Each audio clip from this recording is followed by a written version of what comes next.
Before we get into the deep stuff, let's give some basics or some things I want to do inquiry from the others. Walk me through the Santa Fe Institute. What was it about the time of the math? And this was in the late 90s. So they're not going to hear me on this part, right?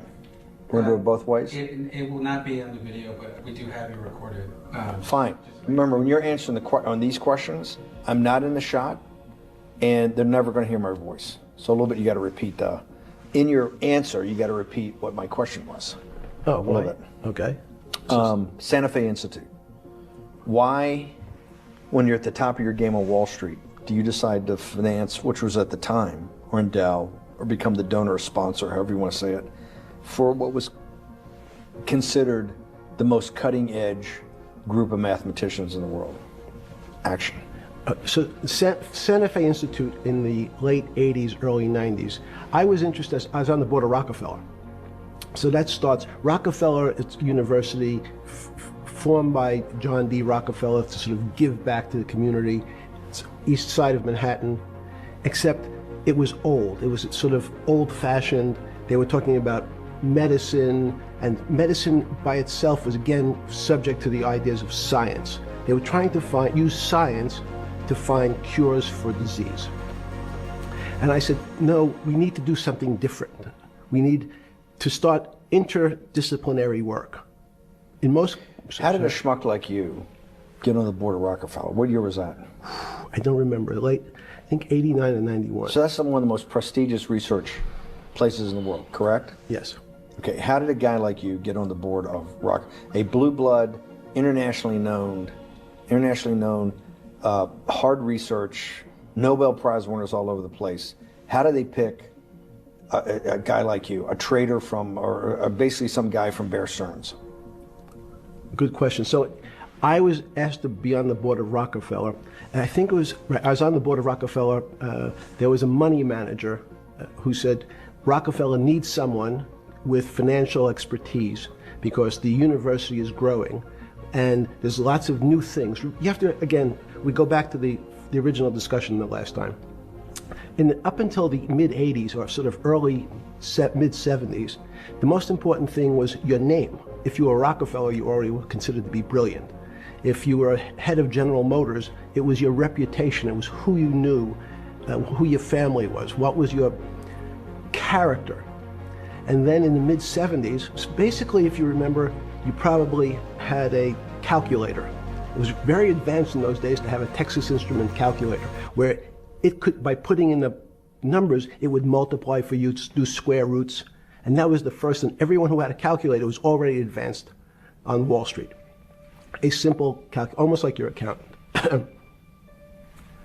The most important parts of business were really now going to calculations.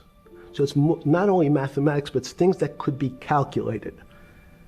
Reputation couldn't be calculated. I could give you, are you a 10 on a reputation scale, an 8? What does it mean to have a measurement of your reputation? We'll get to that later. But places like Rockefeller needed someone to say, look, we're entering a different world where numbers and the numbers of companies, portfolio management was going to be balanced, it was going to be statistical. Jeffrey, could you come on the board? Potentially sit on the finance committee, Nancy Kissinger and a bunch of other people. And David Rockefeller and I got along very well. He was an unbelievable human being. Respectful to everyone. He introduced his driver as his colleague, not his driver. He would never say, this is my driver. He said, it's my colleague. And David started to explain to me world politics. So David would say, Jeffrey, money is going to be sort of the most important things. People don't understand money. You seem to have this knack for money. I said to David, tell me about your life. What was the worst and the best part of your life?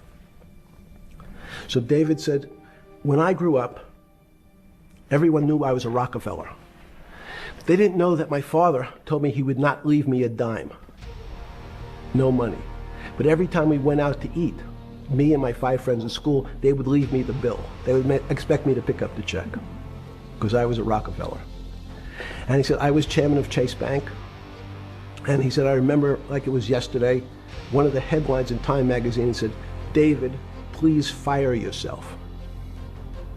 So he thought that there was a world that existed that would be a combination of both politics and business and leadership. What do I mean? He formed something called the Trilateral Commission. The Trilateral Commission is some spooky stuff. People said it was something, people that, the Illuminati, there's some mystery about it, people that ran the world. It was politicians, but David said most countries, the politicians get elected for 4 years or 8 years, separate from the royal families in England or in the Middle East. Someone's there for 4 years and then they're not there anymore. The most important people to have stability and consistency would be businessmen. So he formed this Trilateral Commission of businessmen and politicians from 3 major continents. So it was the North Americans, the Europeans, and the Asians. So he said to me, would you like to be on the Trilateral Commission? Now, I was 30 years old, 32 years old. I said, great. And he said, well, you have to fill out this application so they have your bio. And I looked at the list of people, and there was Bill Clinton, former president of the United States, Paul Volcker, every great leader in America, the Asians, the Japanese, and with a very long description of their history. And they asked me to fill in what I would like to have written. And I wrote Jeffrey Epstein, comma, just a good kid, which I thought was funny, nobody else did. So answer to your question, at that time I recognized around the world that monies and currencies were not really well understood. But again, it was only numbers. So numbers, and I'll get to the fact that it was bad thinking. Numbers are very good. Are most people that you meet, even on Trilateral Commission, when you meet most people, do you find most leaders financially illiterate, economically illiterate? Most political leaders don't come out of a background of finance. Most political leaders come out of a background of being popular. So in some of the countries, in some of the African countries, for example, they might have been a military person, they were a general. In some of the African countries, they might have been a disc jockey. Or in our country, they would have been an actor. The knowledge of money they don't have expertise, they have no degrees in finance. They really, and this is one of the major problems,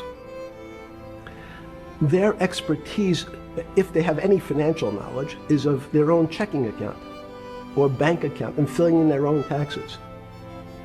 So many world leaders who don't really have a financial underpinning make fundamental errors when it comes to money on a country or institutional level.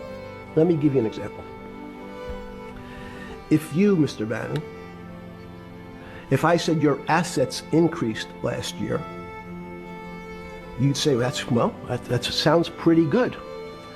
And I'd say, what does that mean to you? You'd say, well, I have more money. I guess I'm wealthier. I'd say yes. And if your debt increased, would you feel wealthier or poorer? You'd say, well, I don't want to have increased debt. I don't like the idea of that sound, increased debt. Now, that and world leaders understand when their assets go up, they feel better. However, institutions like banks, things that people don't really understand are financial underpinnings of banks. When I say your bank, Mr. Bannon, you have the Bannon Bank, you doubled your assets. Sounds good, but what does it really mean? It means people owe you more money. You don't have any more money. What? Yeah. A bank's assets are how much it is owed by other people. That's crazy. So if the bank goes from a $2 billion of assets to $10 billion, it means people owe it an additional $8 billion, but their assets have gone up. So the terminology of assets and liabilities is different for banks. It's not natural. And what most people, and you ask questions about world leaders, there's many people, I think your old boss Mercer understood, there's a fundamental part of money which is called fractionalized banking. And fractionalized banking is something that finance people understand, and the people on the street, and when I say people on the street, that's where I was when I started on Wall Street, would find it impossible to believe. Impossible. Why? Bannon Bank, I give you $1, just one single dollar. In our system of banking, I would say, okay, Steve, I gave you $1. How much could you lend out to your friends? And your natural reaction would be probably something less than $1 because I want to keep something in my pocket. The way our system works is if you as a bank are holding my dollar, you can lend out an additional $8 or $9. No, it's impossible. I only have $1, Jeffrey. We have something called fractionalized reserves, which is if you have 1, you can lend out 9. That's the way our system works. And so not only do world leaders not understand banking, but the man on the street, my father who worked in the park department, it would be beyond his imagination that people could lend out more money than they actually had in their pocket. Next question. But how did this, in understanding that, when you get on something like the Trilateral Commission, you're on the board at Rockefeller, which is the most advanced research. You get brought into the Trilateral, which is the elite of the elite. How, since you're only at that time 30-something years old. 8 years from teaching at Dalton, right? You're at Dalton. No, 10 years. 10 years teaching at Dalton. Yes. Walk us through. I mean, put us in the room. Walk me through exactly what it felt like. What it felt like being on the board at Rockefeller. You got these Nobel laureates, and you're sitting there making decisions, and you start to meet these people at Rockefeller. And you start to meet these people at the Trilateral Commission. What did it feel like? It's a great question. So what did it feel That's like? what I'm in the business of asking.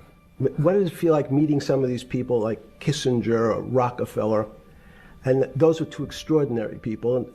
But in general, I think the question, the people on Wall Street, I tell the story, the first day, one of the first days when I was in Wall Street, someone said to me, would you like to buy ATV? And I was looking in the brochure and I couldn't figure out what stock had a symbol of ATV. And when I finally said, well, I can't find it. And they said, what's the matter with you? Do you want to buy ATV? Which is, he was selling hot televisions, stolen televisions from the floor of the American Stock Exchange, referred to in common parlance as the televisions fell off the truck. So I knew what that phrase meant from Coney Island. But what I found was most people, be it in business, in normal life, or in the world leaders, don't really understand money. It is something they think about. They have a sense of what it is. They certainly want more of it. But they also make statements like, we want more money, but we don't want more debt, which just shows a misunderstanding of what money at its core really is. So most people don't, they want to make it, they want to save it, but to understand it intimately is not a normal characteristic. At the first Trilateral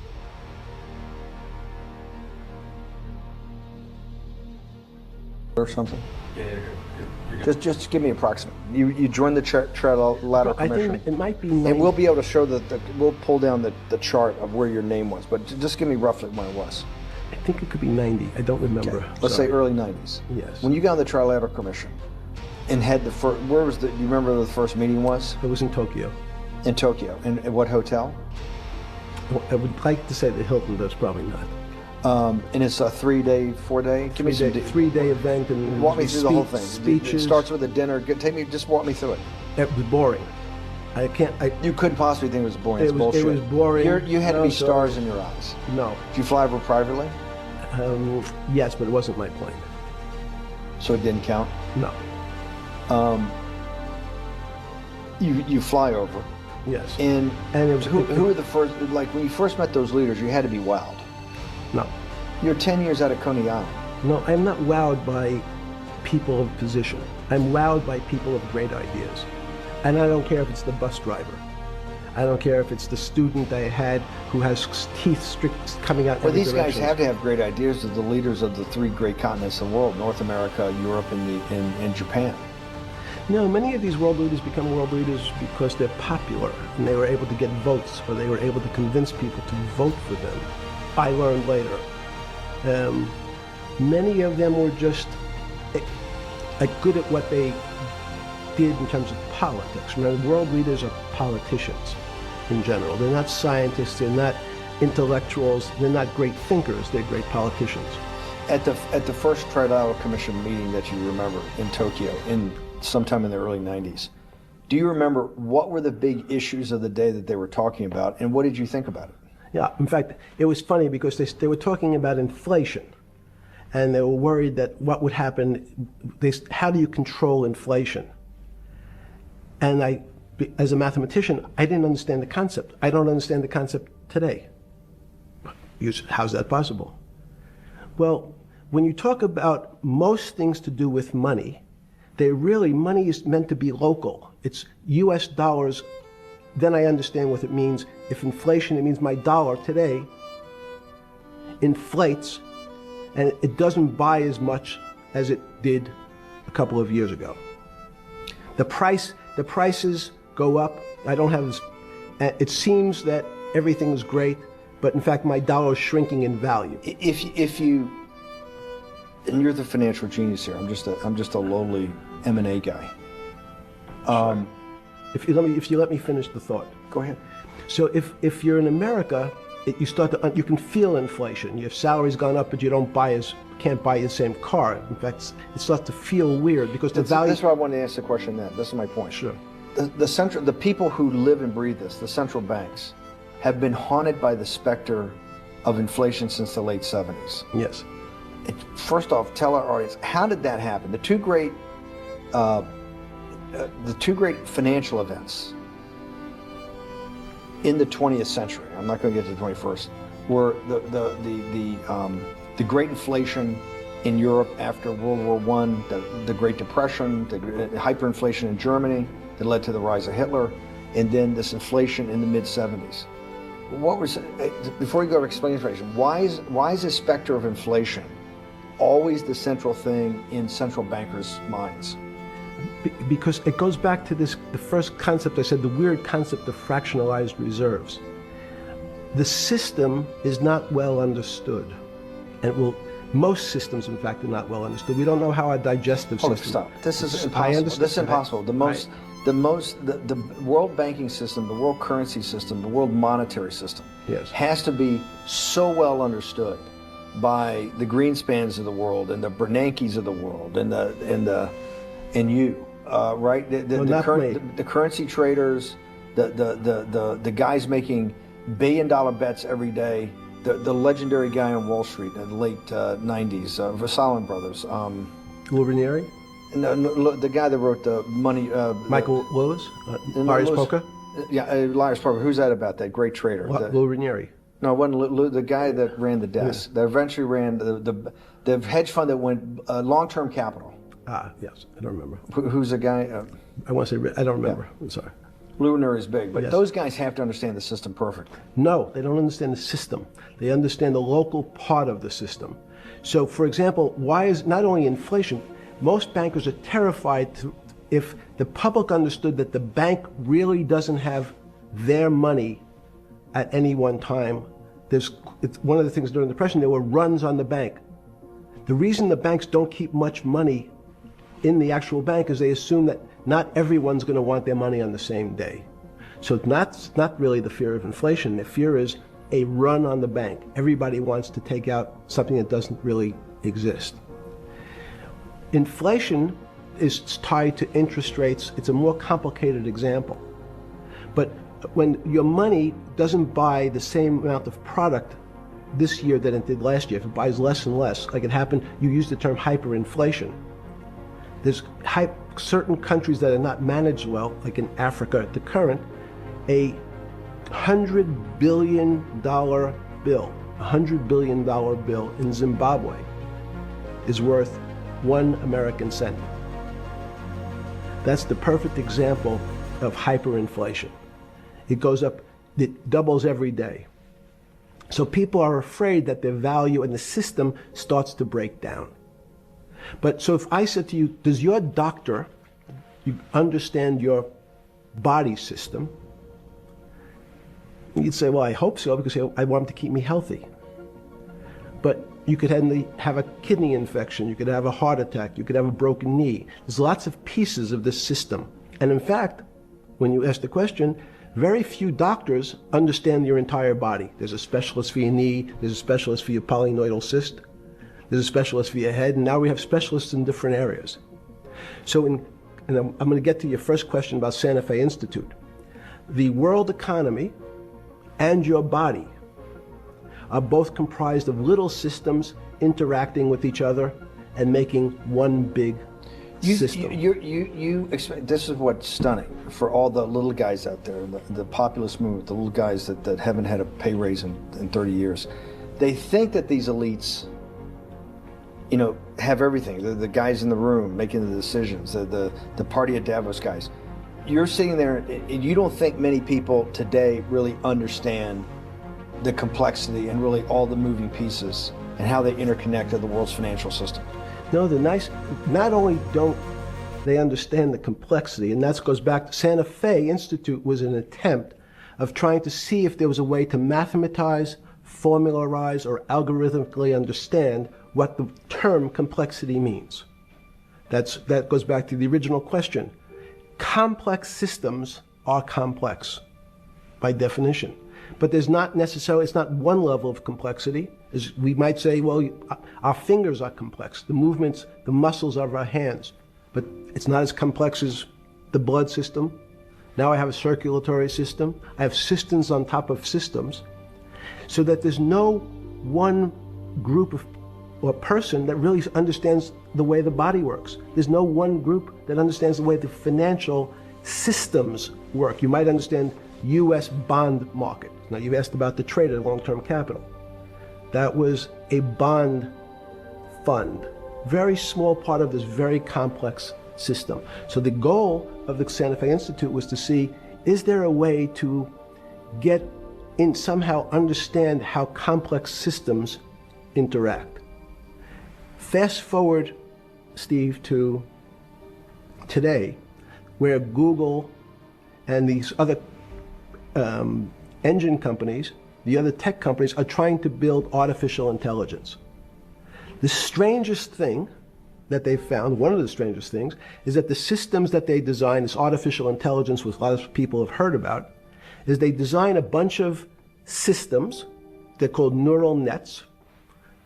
Terms simply taken out of brain work, neurons in the brain. Nets because they actually look like a net. They put in some inputs. The computers work, spit out an answer. Sounds normal to you. It's because you're thinking about that calculator you had in 1976 on your desk. When you ask the person who designed the system, how did it come to that answer? How did your neural net, can you show me the calculations? They say, no, we don't know. We don't know how the thing we designed actually came up with that answer. That's pretty strange. They take the same neural net now and they put it in front of a video game. No learning, nothing. They said to the computer, they say, sit in front of your video game and learn how to play.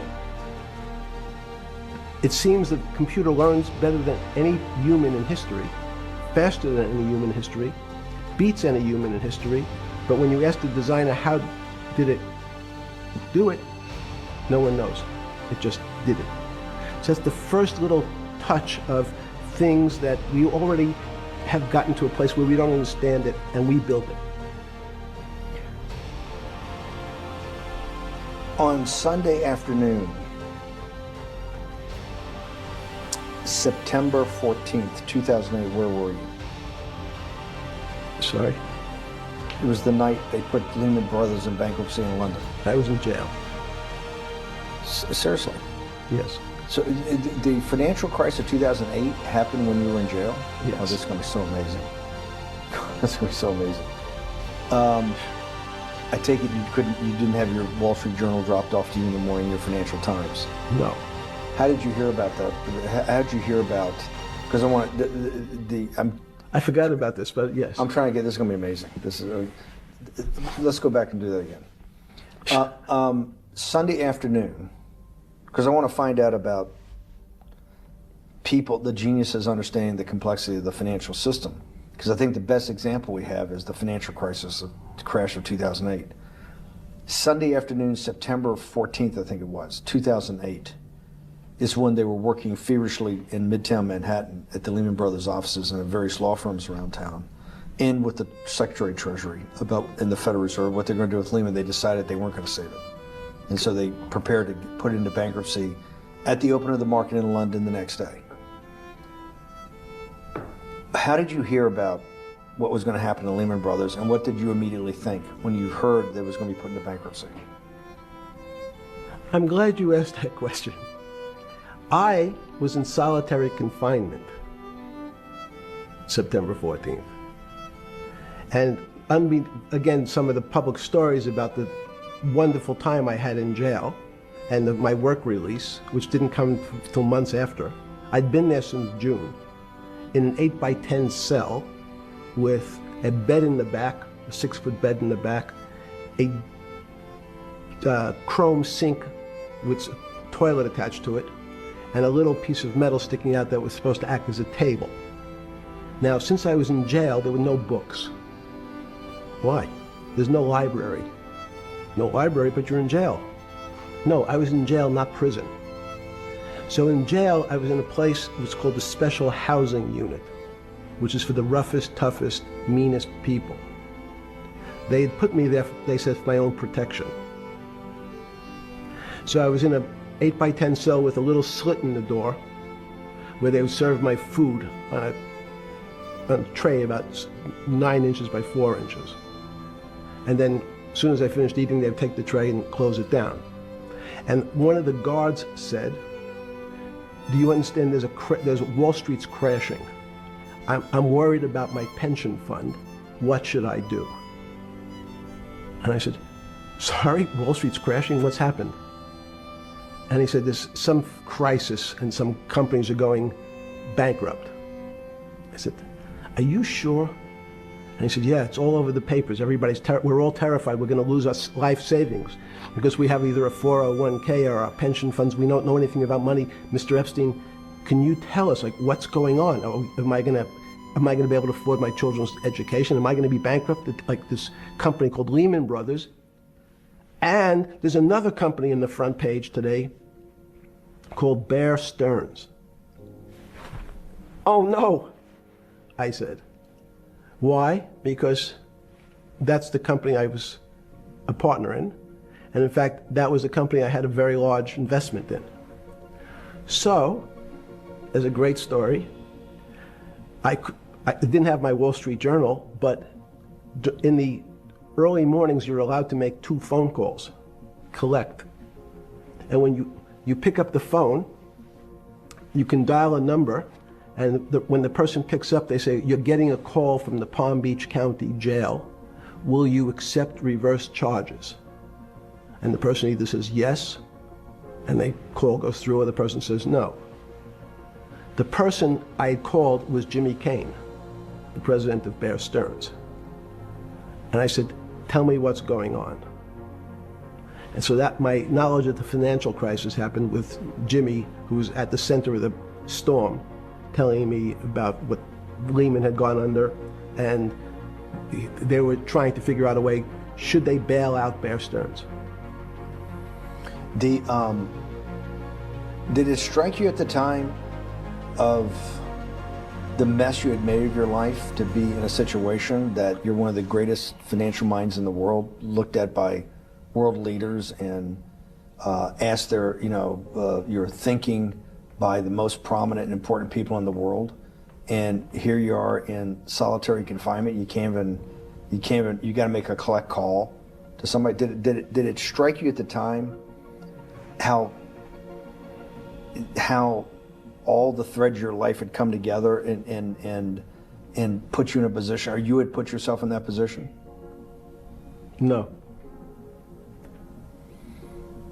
So it never struck you when you had to make one of your 50% of your collect calls that day, you call the president or the head of the CEO of Bear Stearns, the biggest financial event in your life is taking place, of which one, every important person in the world would be seeking your opinion. Number two would be a once-in-a-lifetime opportunity to apply your craft. Number three, it would be a once-in-a-lifetime opportunity to make money if you were smart, and obviously you're smart.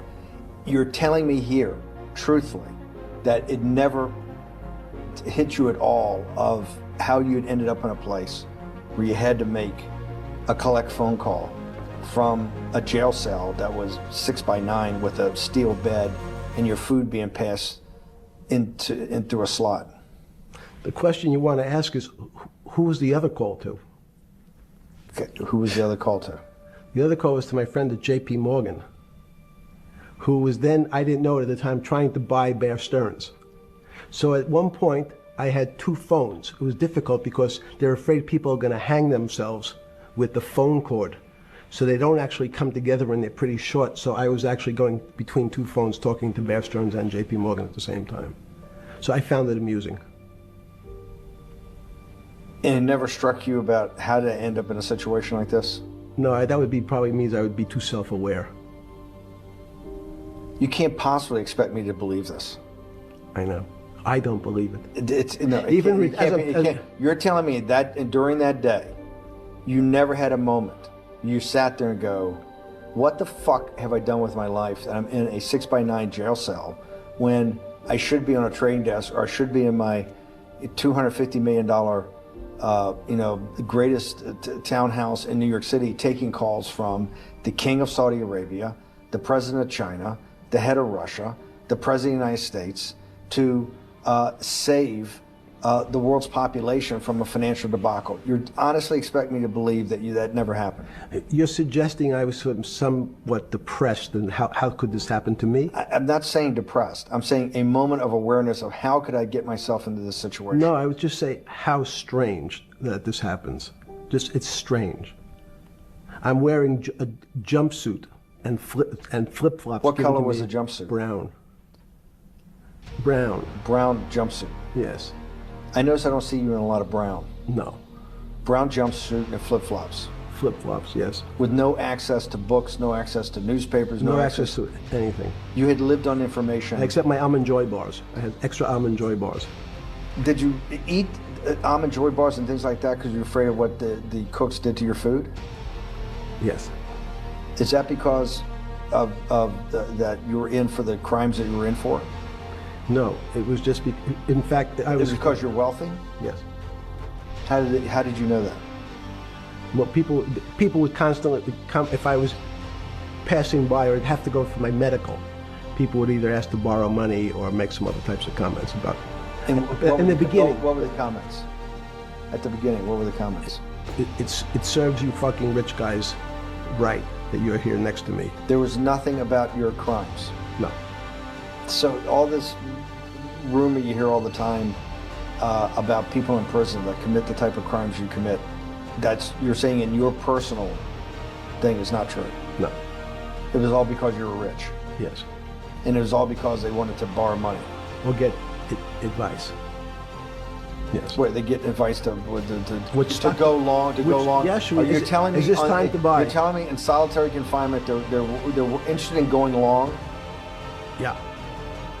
They want to know what does that say about human nature? Well, what I think that people find, one of the reasons they wanted to keep me in solitary confinement was they're afraid that everybody would want to know which stocks to buy. But what happened was, after this crisis, now it's on the front page of every newspaper. I don't want to lose this day. Sorry. When you first heard that, was it Bear Stearns had been kicked into bankruptcy, 6 months before? No, this is the same time. This is part of the same deal. I thought, no. Bear Stearns, they saved Bear Stearns and didn't save Lehman Brothers. That's right. it. 6 months before they had bailed out Bear Stearns. but Bear Stearns was still a zombie, A shell of its former a self. former self. But they had quote unquote saved it. They admit. Why did they make the decision in your mind? Why did Hank Paulson and Bernanke what's this concept of moral hazard? Explain to the audience what moral hazard is, and why did they save Bear Stearns 6 months before, and why did the smartest guys in the room decide not to save Lehman Brothers? It's a good question. The real issue is I'd have to go back when you have these systems to the way your doctor responds to any type of emergency in your body.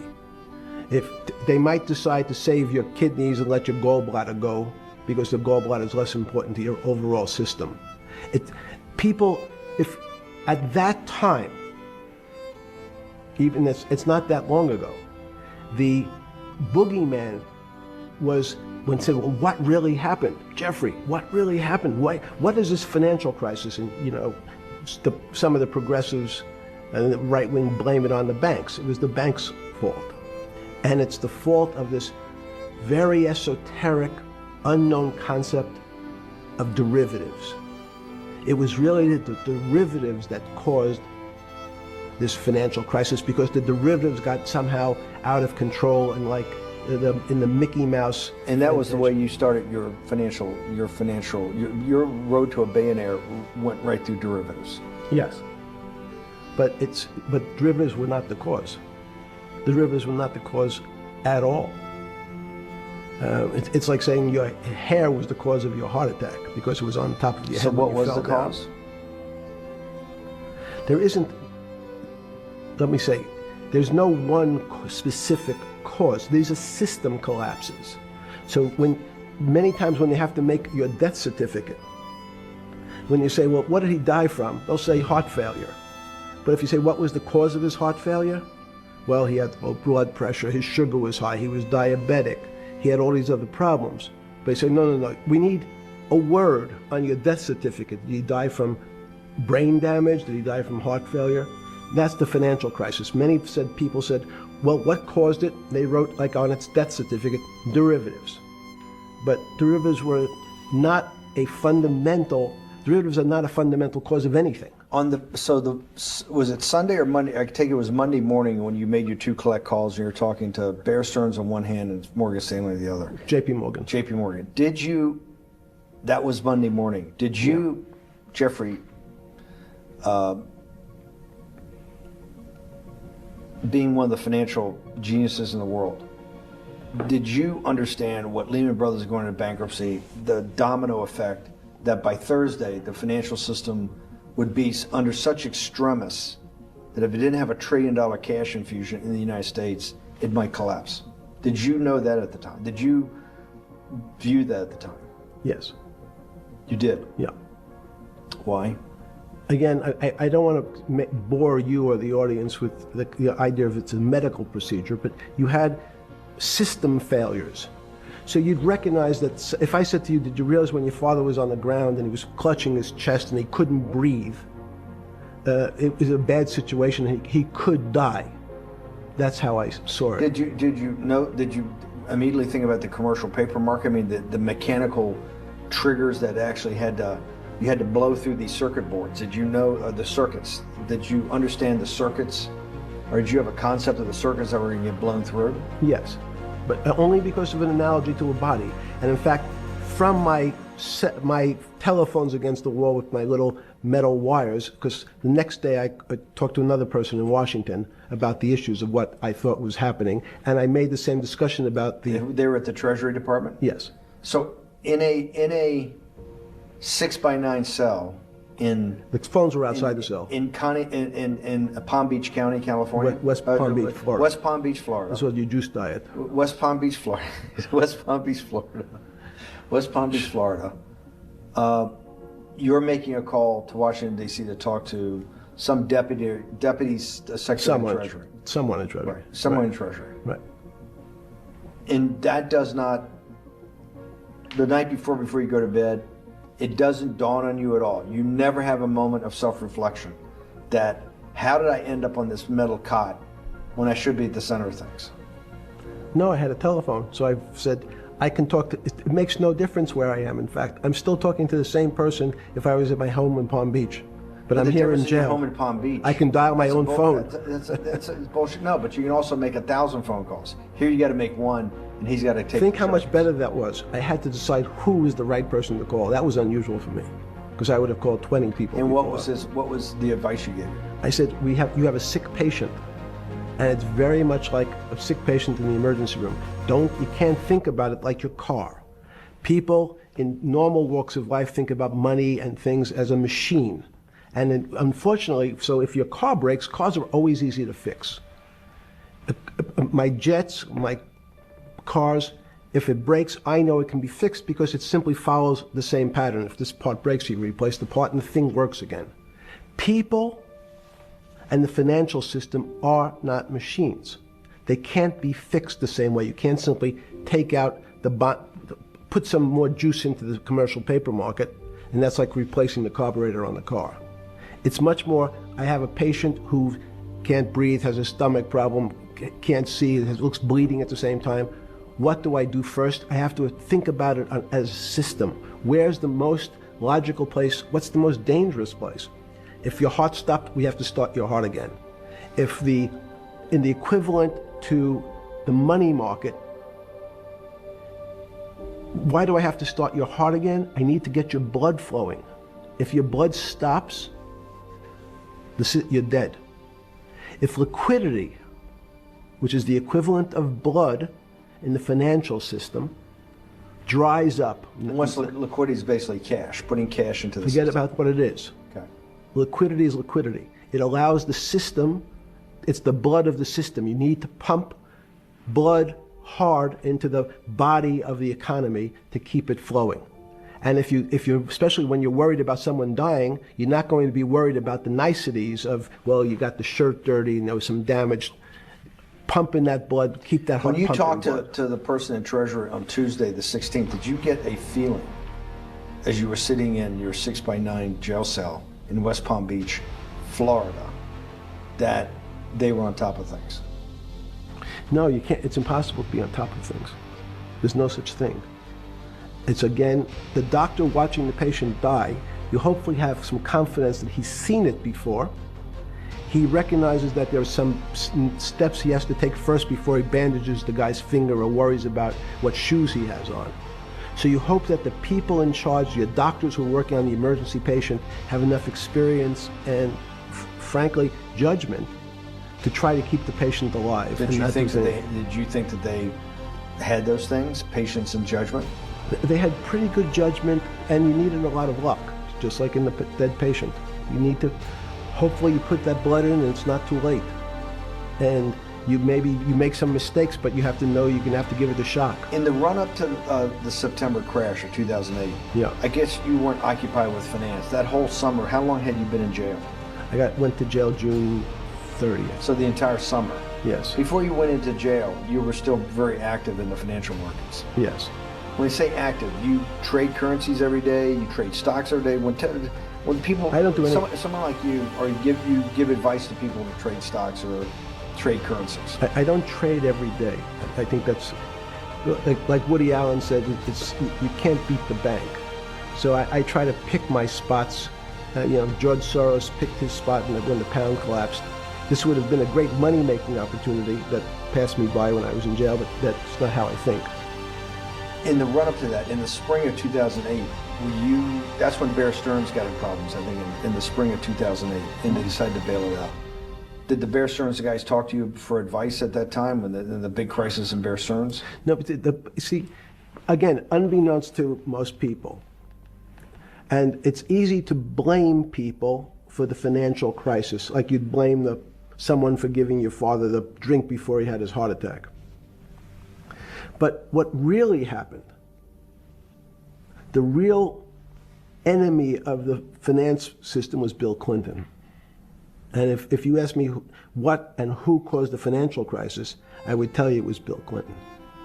Because of what Bob Rubin and he did to deregulate the financial system? No. Because as of the last time we had our 60-minute interview, you talked to me about home ownership. and you asked me whether everyone should own a home. And I told you no, it's too risky. So the financial collapse of 2008 is because of hardworking African Americans, Hispanics, and whites who wanted to have a ownership stake in the society that all rests on their shoulders. They're the culprits. No, not at all. Okay, then. I didn't say they were the culprits. I was pretty clear it was Bill Clinton. Okay. And why was it Bill Clinton? Because Bill Clinton wanted to get votes from those people. And he sold them the idea that instead of renting in a house, and historically the values of houses have gone up, and he said, you guys in these local communities who haven't been able to afford a house before, I'm going to show you a way. I'm going to give you a way, because I'm sure I'll get your vote, that you can own a house, because I want your vote. So what we're going to do is I'm going to let you buy a house, Mr. Bannon, when you really, you're right on the border, maybe, or not even on the border.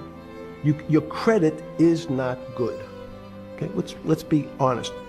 And it's not my fault, it's not Bill Clinton's fault, but whatever happens, at the moment your credit score or whatever it is, your credit's not good. Now, normally, you come to me and want to borrow money, I'm a bank, and I say, I'm sorry, Mr. Bannon, I can't lend you money because your credit score is not up to where it needs to be. Hopefully, if you work harder and clean up some of your problems, it will be. But no, what I say to you is, I'm going to figure out a way to lend you, not give you. I'm going to lend you money anyway, though you don't have a good credit score. And don't worry, I'm going to get rid of the term that you don't have bad credit. Bad credit sounds pejorative. You don't want to be a person. Sounds judgmental. Yes, sounds judgmental. So what we're going to do is we're going to call your credit situation subprime. Oh, nobody knows what that means. Subprime. That means prime is good credit. Subprime is not good credit, less than good credit. So we'll call it something that people really won't follow, and we'll tell you what. We're going to have people lend you money though you are a subprime borrower, and I will figure out some government agencies to guarantee your loan, though I don't think you're a good risk. So the banks say, no, no, no, we don't want, initially. The banks say, sorry, this is too risky, Mr. President, for us. We're in the business of managing risk. It's not our money. It's the hard-working people's money sitting in our bank. We can't lend to people whose credit is not prime. You're asking us to lend to people who are subprime. And he says, here's the key, if you don't, Mr. Bannon, I'm going to make sure the Justice Department charges you with discriminatory lending because you refuse to lend to my subprimers. In business terms, you should never lend to. But what we'll do is I'm going to form an agency called Fannie Mae and Ginnie Mae, just another agency names. They'll guarantee your loan. So don't worry. Don't worry. You don't have to pay it back anymore. Even though and maybe you don't even have to work as hard anymore. That's probably a harsh statement, but these players, these two big firms, Fannie Mae, will guarantee the fact that that bank will receive its money. Now, the bank says, wow, best deal in history. I refused to lend to Mr. Bannon, but now he has the big brother, his Uncle Sam. He went to his Uncle Sam, and Uncle Sam says, I'm guaranteeing it. The bank says, I want everybody. Give me as many people as you can give me, because Uncle Sam is the best credit in the world. Not only it's the United States government. We'll take it all. We'll take as much subprime as we can handle, because it's the best investment for the moment. It's a strange investment because it has politics that has inserted its way into the numbers. Politics doesn't belong in the markets, but now we're going to have, I want the votes, we'll make guarantees that you who can't get a house normally will be able to get a house from the bank. The bank says, this is the best deal in history.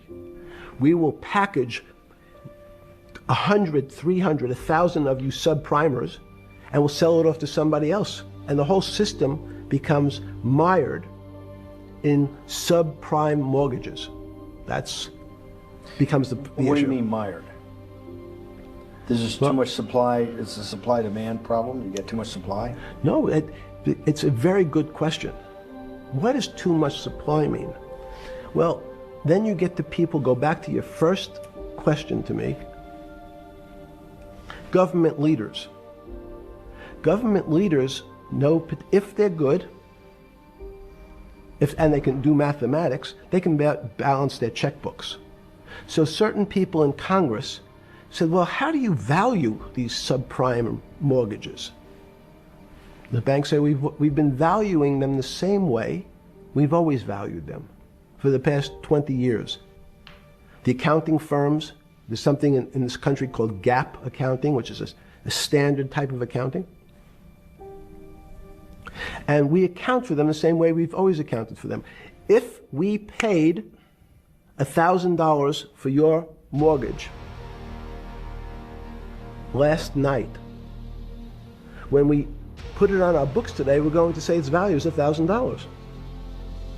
It makes sense. I paid for it what's its value? It's $1,000. That's what I paid for it last night. No. The Congress people said, that's not really a good answer, you know. That doesn't give us confidence that you know what you're doing. Because what happens if you have to sell it tomorrow morning?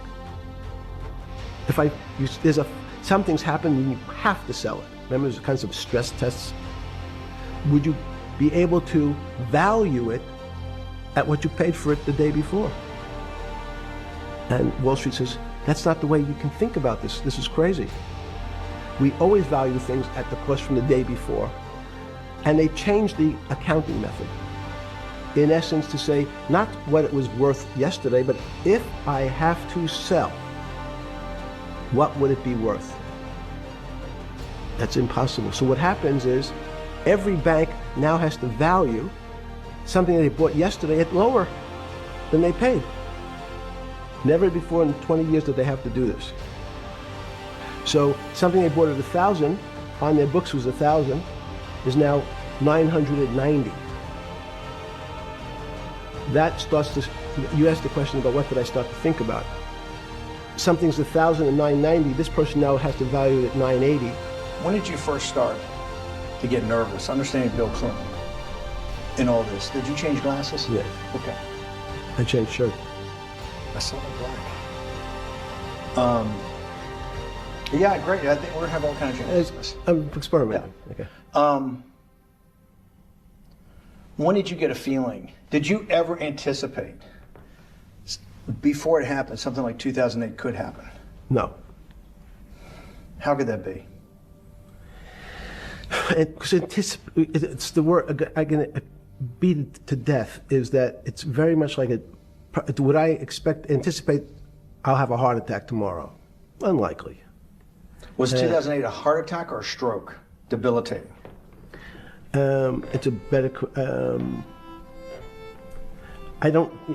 It was both. But why was it both? Because in fact, as I said, the blood was getting dried up in the system, and the head, which is sort of the central bank, wasn't working. So to some extent, it was a combination. It was a crisis. Did you see that building up over time? It's always been lurking in the background. I mean, if you have an older parent, would you say it's possible? Did you anticipate him having a heart attack today? No, you hope things are going to go better and maybe they'll fix it up. The system was getting too complex, and it wasn't based on derivatives, because what people keep forgetting, and as I was just explaining, Wall Street in many professions, including Wall Street makes it sound complicated. They don't want the little guy to understand what they do because they make so much money and they don't do very much. So they couch it in words like derivative and stock options and commodity futures and different types of contracts. It's all fairly, everyone is capable of understanding it. It is not complicated. But Wall Street, because they make so much money from doing fairly simple things, needs to make it more complicated than it really is.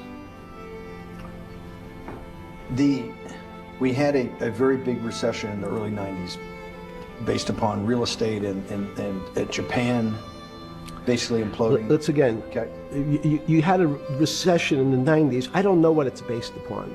It's always interesting to look back and say, separate from there's certain triggers, like there, in the 70s there was a... What do you think it was based upon, the 90s downturn? It's clearly there was a huge downturn.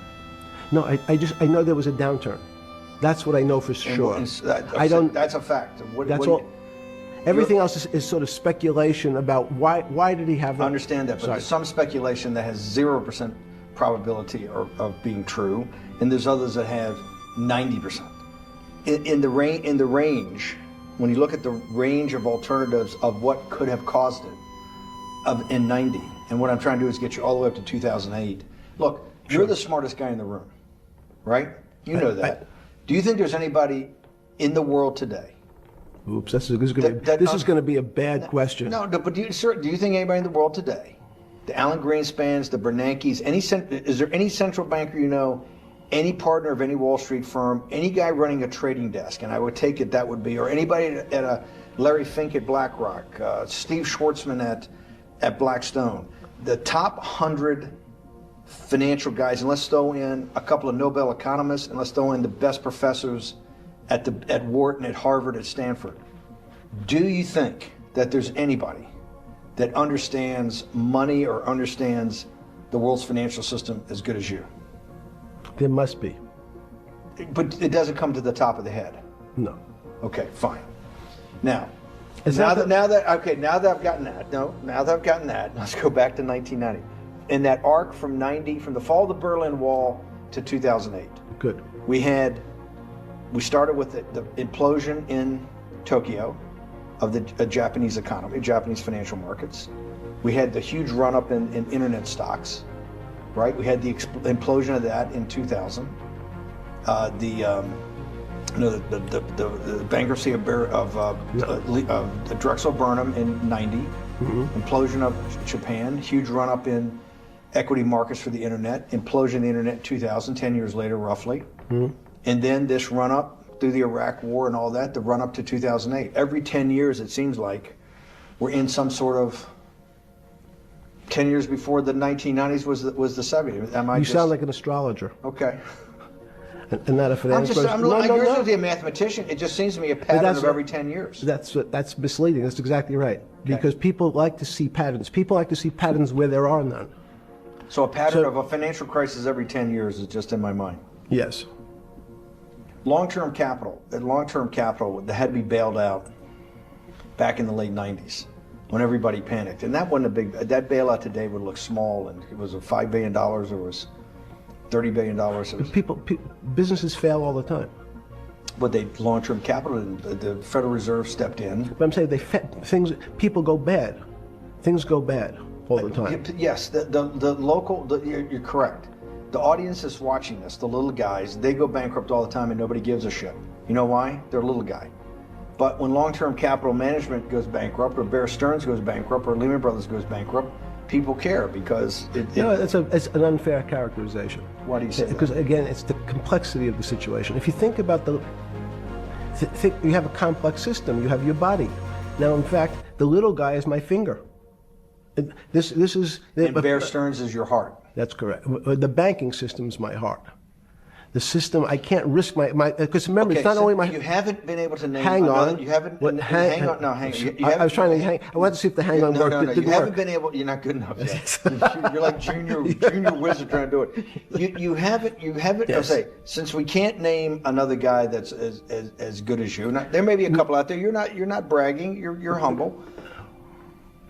It had to be sometime. Please tell me there was some time before you went to jail and basically got cut off from daily information in the summer of 2008, that you started to get very nervous that this complex system, that something was deeply wrong?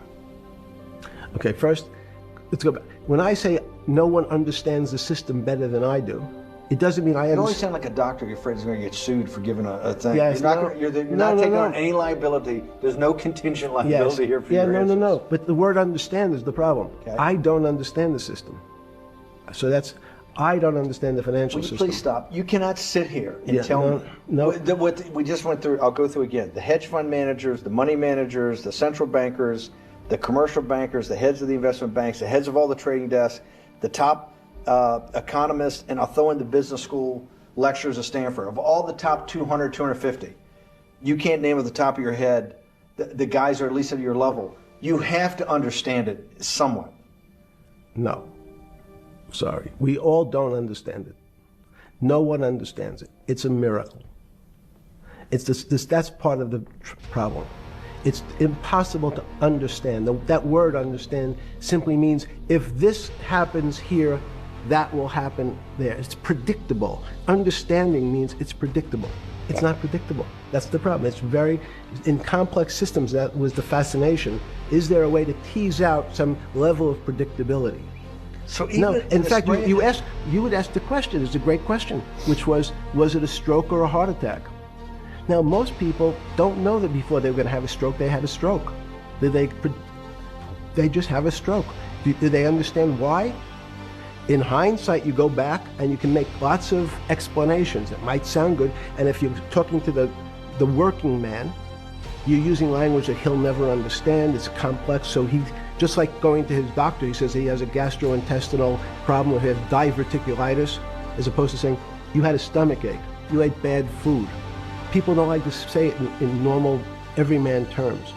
The system had a stroke, and we don't know why. But you just, okay. Hardworking people, and there's a great social benefit, would you not agree, with having people having ownership in the system? When you say ownership in the system, it doesn't mean. Okay. Flip Sorry. over your phone too, because Yes. Yes. it's way further down. Yeah. Yeah, who knows what the fuck comes up now? That's correct. Which one has sent you? KSA. I can't not believe I've got the magic moment when you're in fucking prison or jail, wherever the fuck it is. It's in crazy. solitude. Now, there's a funny part to that we missed, which is said. Go ahead, tell it. The funny part is what you asked me. Is there anything funnier than that? No, For no. black humor, it's I don't make any black comments. Sorry. You asked me what I was wearing. That's right. You're too wrapped up in the Me Too movement. Yes. So I was wearing a brown jumper and a brown pair of pants given to me by the jail with the word trustee on the back. Because you had qualified to be a trustee? Well, the funny part was it was spelled Trusty. So I wasn't really sure. I'd been a trustee in many different operations, but it was the first time it was actually printed on my back and spelled incorrectly. Probably had a higher level of being a trustee at that than you had at all the boards that you were trustees, right? Yes, right, because as the trustee meant you get two devices to clean your toilet as opposed to one. Yeah, but it also meant that you had some sort of personal fiduciary own responsibility for oneself, right? In the jail? You mean? Well, that's what being a trustee is. That's where they give you two. Yes, you get two cleaners. I was a trustee in the jail because I was able to teach some of the kids to help them get their GED. So that's how they gave me a trustee job. There's no time. I got to go back to this because I'm like a dog with a bone in this thing. Yes. You can't. There's something deeply fucked up with you. At least something. Well, we know there are things deeply fucked up with this. You will get through in this film, Right. but you cannot possibly sit there knowing that you came from nowhere, knowing that you went to the very top of what is considered outside of science and maybe physics, the thing people most admire because it's like alchemy, understanding high finance. To sit there in what will be the defining financial crisis of our time, like Black Friday and or Black Yes. Monday, whatever it was in the Great Depression, and be there at that exact moment, triggered in part by a firm that you used to be a partner in and knew intimately well, and it created much of your initial net worth because of, and know that you couldn't, someone who lives on a phone, right? Yes. Because you do live on a phone, right? Correct. You had to make just 2 collect calls. You cannot tell me sometime during that day you did not have that conversation with yourself of how the fuck did I do this to myself to put myself in West Palm Beach in a 6x9 cell with a metal fucking bed with a brown shirt that said trustee spelled wrong. So did I find it amazing that I was there? That's a Not better- amazing, and I don't want to say it's not Nope. funny. Oh, I thought it was I wasn't funny. Right. But Not amazing. no, it was incredible. Incredible in what way? This- Incredible, like how do I do this to myself? No. It's as incredible as me sitting here in this house. They are both just 2 sides of the coin. That's how I think about it. That my life today is incredible. Do you consider yourself a stoic? No. I consider myself a hermit. Stoics are not very happy. Being a hermit then, being in that 6x9 cell, being in the cell, qua the cell was not the problem, right? Correct. What was the problem? The eating the almond joy bars. Because you couldn't eat the food. No, right.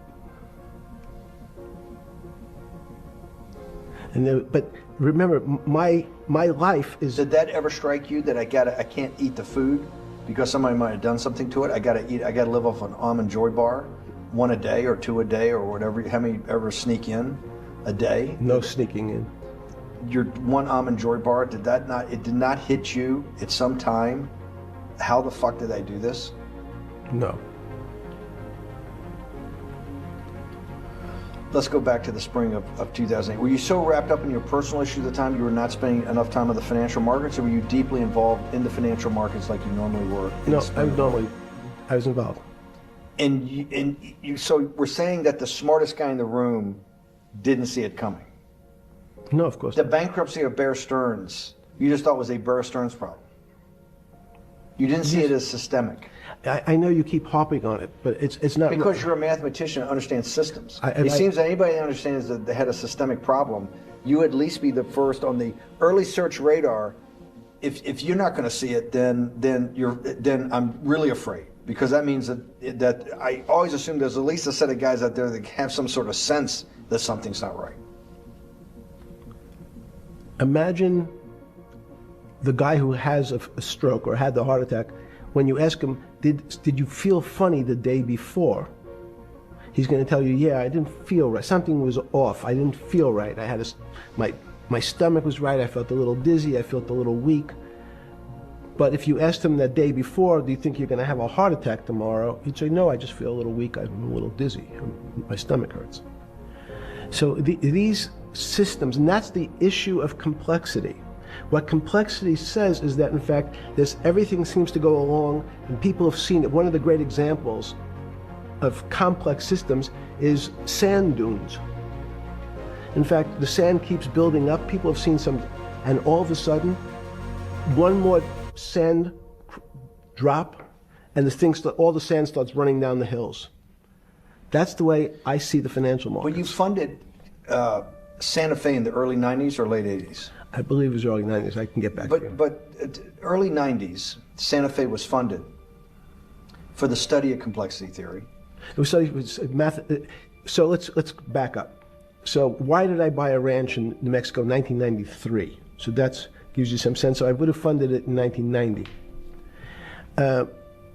Los Alamos, which was the high energy lab up in New Mexico, was losing all its scientists.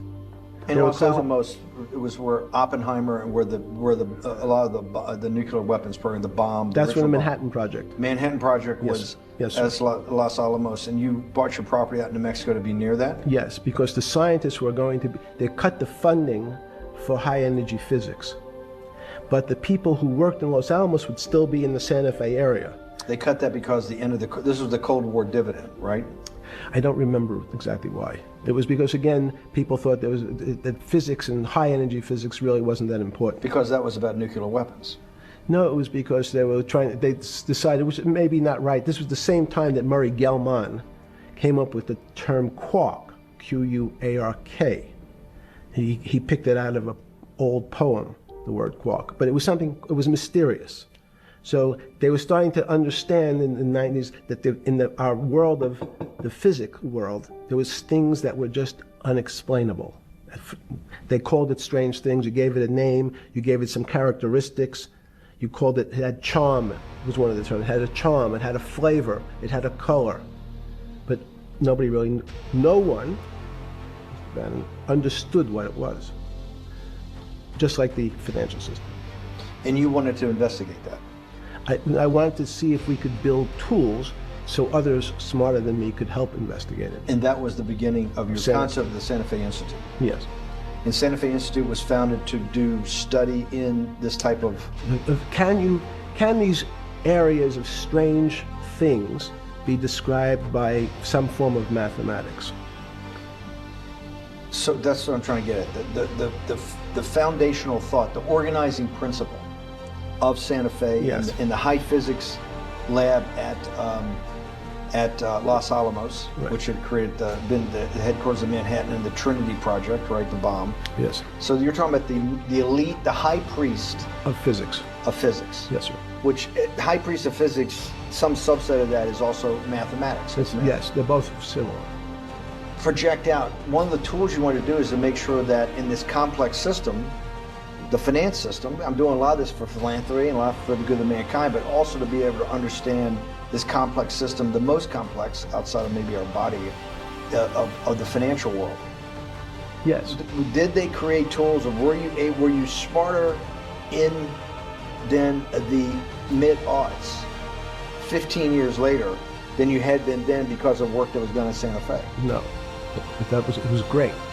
But in fact, most of the money, most of my philanthropy in the area of, can you describe things that appear to be unexplainable by mathematics, and can you fund people who have new ideas? And unfortunately, when someone thinks they've been able to, there was a man, Stuart Kaufman, when they think okay, I figured out how to be able to predict the unpredictable, what appears to other people to be unpredictable.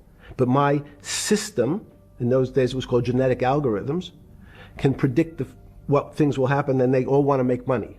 So they use their systems to try to figure out, they know they have figured out the way to make money because they figured out the unexplainable. They try, they go bankrupt, and we start again.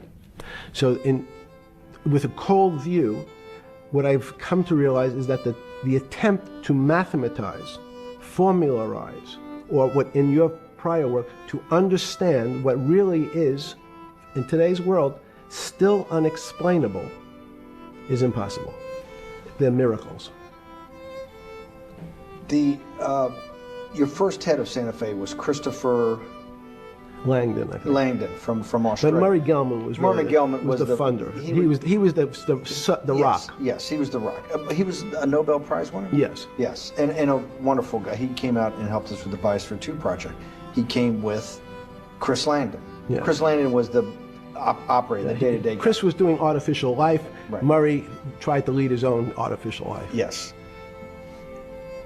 When Chris came to Biosphere 2 for the first big conference we had in 1994, he was one of the most impressive guys there, among all the world's elite. Kew Gardens, the Lawrence Livermore lab, the labs at Sandia, all the major universities, Lamont Doherty, all the big Earth observatories, Woods Hole. What set Langdon apart, I thought, and the reason I invited Santa Fe to be part of it, was Langdon actually made a presentation that everything, and he was making this to scientists, a lot of marine biologists, a lot of people that were just beginning, Wally Broker and people who were just beginning the study of climate change, at that time called global warming. That he made this compelling presentation that everything's really mathematics. Yes. It's all just back to math. And you have to, all these experiments you do, one of the reasons they're not considered by the high priest in physics as being real experiments is that They don't have a mathematical basis to it, and everything has a mathematical basis to it. Langdon seemed like a radical visionary. What happened to that concept? You go back 350 years. So you have Isaac Newton, you have Leibniz. From move forward, you have people like Heisenberg and Gödel, and what every one of those mathematicians and philosophers came to understand is that there's something there's numbers can describe certain things, approximate certain things. But in fact, trying to put measurements and numbers on other things that are really unexplainable is folly. So 300 years ago, they said that unexplainable realm was God. And people who attempted, in fact, to explain the unexplainable, who said, yes, I understand the unexplainable, were charlatans, they were the occults, they were the astrologers, they were the con men. Alchemist. Yes. Well, no, alchemist was, in fact, they believed that there was a way to transmute one metal into another. In fact, they always wanted to see if they can create gold. There's no reason, if you think about it, they recognize that one metal is different than another metal because it has some additional pieces to it. It has additional neutrons or protons or electrons. So, because they thought it was a machine, they believed it was a machine, if I can take 5 protons and add 5, that gives me 10, I should be able to get gold. Move everything around inside these systems, the molecules transmute one molecule into another, and if this molecule I've transmuted it into is gold, I'm a rich man. It's back to money. But there's something strange happens. Isaac Newton says, this is really weird. If I want to push a ball on the table, I have to touch it. Maybe I have to blow on it.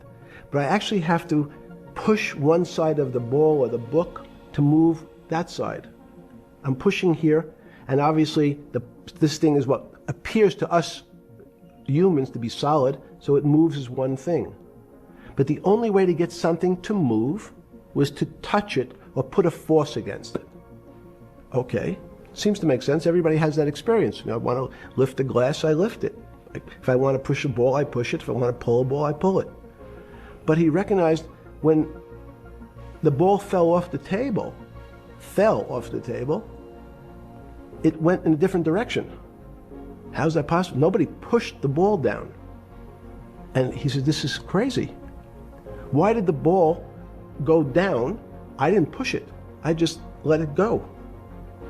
So someone's pushing the ball, because I am confident that the only thing that gets something to move is with a force that pushes. So there's a force that's pushing the ball down. In fact, he called it gravity. He measured how fast it was pulled, but never was able to explain why it happened. How is it? What is gravity? It's this. Everybody says, well, why did the ball fall to the ground? Because gravity took it. But what's gravity? That's, as Feynman would say, that's the name of the thing. We have no idea what it is. This goes to Santa Fe. They were trying to explain the unexplainable. Can we measure? Can we figure out a way to predict the stock markets using these types of chaos complexity? Before we get there, let's walk back through it. Let's go back to Newton. Sure. Pre-Newton and then Newton. What did Newton solve that for millennia up to Newton had not been solved? And then I want to go forward all the way to Santa Fe, what they were trying to solve. Let's start with just 2 or 3 of the basic guys, but let's go with Newton. What pre-Newton, it was what, and then why is Newton such a genius? In such a, I think mathematically they told me one time, I've seen there's been 115 billion people roughly that have lived on the earth. And of that 115 billion, Newton. Are you sure that's a number? That sounds very high. We only have 7 now. I think in the history of the earth, I think I'll pull up the stat for you, but I think it's 115 billion people. They figured that probably is inflation. That's why you have lived on Earth. But he's one of the handful of the most important. what did he solve for? Why is he so important for how we live today? And then we want to go through Leibniz and the other 2 or 3 other major ones to get us to Santa Fe. Well, it's a long journey. This is the heart of what we're trying to do. Let me take a bit of a detour just a second. What if you went to high school and the last year in your high school, you took calculus. So Isaac Newton sort of invents calculus. Well, that sounds invents, mathematicians. To torture seniors in high school before they graduate. Yes, but obviously, yes, the answer is yes. Certain people could never do calculus. Why is that? Why is calculus why is that the dividing line between, to me, people who could handle that and could go on to do certain things, and people just hit the wall, even if they know math? It seems to me that there's that calculus is the thing that changes. It bridges. That's because it's about the theory of change and the theory of how things change. It's a great question, but in fact, what calculus does is it's somewhat philosophical. That's why mathematics is. Newton wasn't a mathematician. He was called a geometer. That's what they used to call themselves. They understood geometry and numbers. But there's an old conundrum where it says during Pythagoras' days, Zeno's paradox it's called, where they said, well, if the wall is 2 feet away from me, and I take one step that's halfway to the wall, that'll be 1 foot away. And if I take another step that's half again, that'll be half a foot away, and then a quarter of a foot. I could walk forever but never touch the wall. Doesn't sound realistic, doesn't make any sense in our real lives of the physical. But what Newton understood is many problems were like that.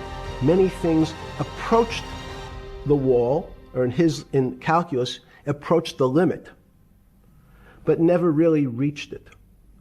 So he said, it's okay, you don't have to reach it. We can do lots of the mathematics as if it was so close, it was almost there. And we could do lots of mathematics almost being at the limit. And this is really important, Steve, for today. Because most of the science up until today was things that are starting to approach the limit. You were taught in high school that if you had 1 divided by 0, if you remember your high school algebra, you were told, what's the answer to that? Is there an answer to 1 divided by 0? No, if you were in high school, it's like, stay away from it. It's the boogeyman. You could write it down as it's undefined. It's not able to be determined. There's a bunch of things. But in fact, 1 divided by 0 is a strange things happen. It's a world of the strange. And what I'll explain to you after is that when you get 1 divided by 0, you get into a world we don't know what happens. The answer is it's not explainable. We can call it things like undetermined. This is what we can have a convention to say it's X, Y, or Z. But in real life, we don't know what happens when you are actually at the limit. So Newton thought the same concept is that the limits were God. You got close to God, but you can never be God. We had this sort of religious interpretation. Okay, I want to go back to Newton. Why is Newton such a big dividing line in mankind's history? What is it about Newton? What is it about what he's trying to solve? What did they not know beforehand? And because we live to a degree in a Newtonian universe, although I realized later subparticle atomic physics, but at least for a while it was Newtonian. So what's the dividing line? Why is he so important? Why is he an inflection point in mankind's movement from the swamp to the stars? It's a great question. The stars were by Kepler. What Newton starts to allow us to do is to make accurate predictions. Remember that we've talked about that with money, about the things in our physical world. How cars, he didn't have cars then, how horse carriages moved, how bowling balls moved, how pool cues and pool table balls. And people tried to solve that before Newton? Many Heraclitus or Plotinus, Pythagoras had these greats that we hear about, had they tried to solve the same problem? Not the same problem. They try to, again, what Pythagoras does, he starts to figure out this relationships in triangles. For example, everyone knows the a squared plus b squared is equal to c squared, that Pythagorean theorem, which is basically says these shapes in a triangle, each side of the triangle has a fixed relationship with the other two sides. That's strange. He knew, again, but it was all numbers. This was a system of things in the physical world, and Pythagoras says we can start putting numbers on things that help you predict how they will behave. You can add two triangles and make a square, some different shapes. They were looking at geometric forms. Newton says, well, I want to know how planets move. I want to know how things around me move. Can we find formulas? Can I find formulas that explain what I see in the physical world, how physical things interact and how they describe one another? Again, the fact that two things, two solid masses, for some very strange, unknown reason, unknown today, attract one another, no matter what they are. People have seen the experiment. You hang something, two little metal balls from a string, and they move towards each other. In fact, they move towards each other was very specific. So when you drop the ball to the floor of this room, Newton says, in fact, the room came up a bit to meet the ball. The room moved. It's imperceptible. You can't really perceive that motion, but they attracted each other with certain ratios. So he started to be able to measure things in the physical world. And that was great advances. It also, now you wanted to move very quickly. Unfortunately, most people, especially in the 20th century, 19th century, said, well, like Newton, let's measure everything. Let's measure people's behavior. Let's measure their psychology. Let's measure their health. You go to we can have my blood test. Let's measure everything. We measure Wall Street. Their voting habits. Measure, measure, measure. Can we put a number on how much I care for my wife? Can I put a number on how I feel? And we tried, unfortunately, we try to mathematize the finer things in life, and then recognized that there's things that unfortunately just fall outside. Schrodinger wrote a very famous book about what is life. He was trying to figure out a way, can he describe the difference formulaically between things that are alive and things that are dead? The answer is no. The things that are alive in my world are miracles, not magic. Magic has a bad connotation, trying to hide things. You don't believe in the spirit or the soul? That's what animates people, is your spirit or your soul. But have you ever seen someone die? When they die, their spirit leaves. Their soul leaves, no question. So there's no question to you about no that. Question. There's no question to you that there is some animating life force within us that leaves when you're dead. Yes, in fact, I refer to the soul. There's obviously a certain the questions in the past, even because during people would normally think you were soulless. So thank you. Have you talk about you actually believe in it and have done some thinking about it is pretty shocking in its own right, isn't it?